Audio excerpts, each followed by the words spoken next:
अस्सलाम वालेकुम everyone, welcome to our channel और welcome back to our channel. उम्मीद करती हूँ कि आप सब लोग खैरियत से होंगे और अपना खूब सारा ख्याल रख रहे होंगे। अगर आप हमारे चैनल पर नए हैं तो मज़ेदार कंटेंट देखने के लिए जल्दी से कर लें सब्सक्राइब और वीडियो को दें थम्स अप। अब जल्दी से बढ़ते हैं अपने बेहतरीन से कटलेट्स की रेसिपी की तरफ। हमने यहाँ पर लिए हैं 1 किलो उबले हुए आलू। आप इसकी मिकदार कम या ज़्यादा भी कर सकते हैं। आलूओं को मुकम्मल तौर पर मैश कर लेंगे और फिर हम इसमें शामिल करेंगे नमक हस्बे ज़ायका। आलू उबालने के बाद जब वो ठंडे हो जाएं तो उनको छील कर कुछ देर के लिए फ्रिज में रख देंगे, जिसकी वजह से आलू में नमी नहीं आती। अब हम शामिल करेंगे 1 चाय का चम्मच लाल मिर्च पाउडर, 1 चाय का चम्मच चाट मसाला पाउडर, 1 चाय का चम्मच काली मिर्च पाउडर। आलू उबालते वक्त भी आपने इस बात का खास ख्याल रखना है कि आलू ज़रूरत से ज़्यादा नरम ना हो जाएं, वरना कटलेट्स अच्छे नहीं बनते। अब हम इसमें शामिल करेंगे 1 चाय का चम्मच भुना हुआ सफ़ेद ज़ीरा। उसके बाद हम इसमें डालेंगे 4 खाने के चम्मच चावल का आटा।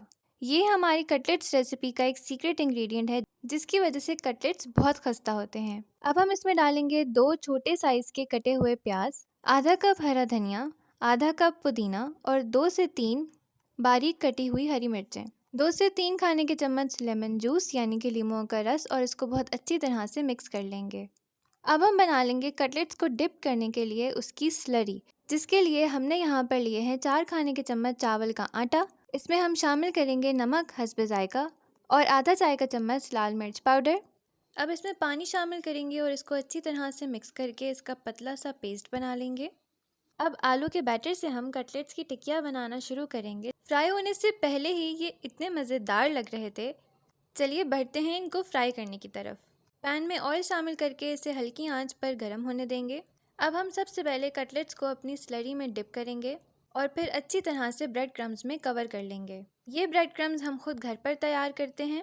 ब्रेड की साइड्स को कट करने के बाद हम कभी भी उनको नहीं फेंकते, बल्कि उनको जमा कर लेते हैं और उससे तैयार करते हैं ये ब्रेड क्रम्स। अब हम कटलेट्स को ऑयल में डालेंगे और इसको दोनों तरफ से अच्छी तरह से फ्राई होने देंगे। कटलेट्स या किसी भी किस्म के कबाब को कभी भी तेज़ आंच पर फ्राई नहीं किया जाता, वरना उनका कलर अक्सर ख़राब हो जाता है और कबाब अंदर तक फ्राई नहीं हुए होते। उसके बाद हम कर लेंगे अपनी स्लरी को थोड़ा सा चेंज, जिसके लिए हम उसमें शामिल करेंगे एक फिटा हुआ अंडा। अंडा शामिल करने के बाद इसको अच्छी तरह से मिक्स कर लेंगे और अब हम बाकी के कबाब इसके साथ फ्राई करेंगे। बिल्कुल उसी तरह के पहले स्लरी में डिप करेंगे, फिर ब्रेड क्रम्ब से कवर करेंगे और फिर फ्राई कर लेंगे। और यूँ हो जाएंगे आपके बेहतरीन से आलू के कटलेट्स तैयार। आप इसे कर सकते हैं दाल चावल के साथ इंजॉय, या फिर चाय के साथ जब कुछ खाने का दिल करे तो ये होगी आपकी बेहतरीन चॉइस। मेहमानों को सर्व करके बटोरें खूब सारी तारीफ़ें। हमने इसे इमली की सॉस के साथ सर्व किया है। आप इसे ग्रीन चटनी या फिर केचप के साथ भी सर्व कर सकते हैं। उम्मीद करती हूँ कि आपको हमारी आज की ये रेसिपी बहुत पसंद आई होगी। वीडियो को लाइक करें, दोस्तों अहबाबों के साथ शेयर करें।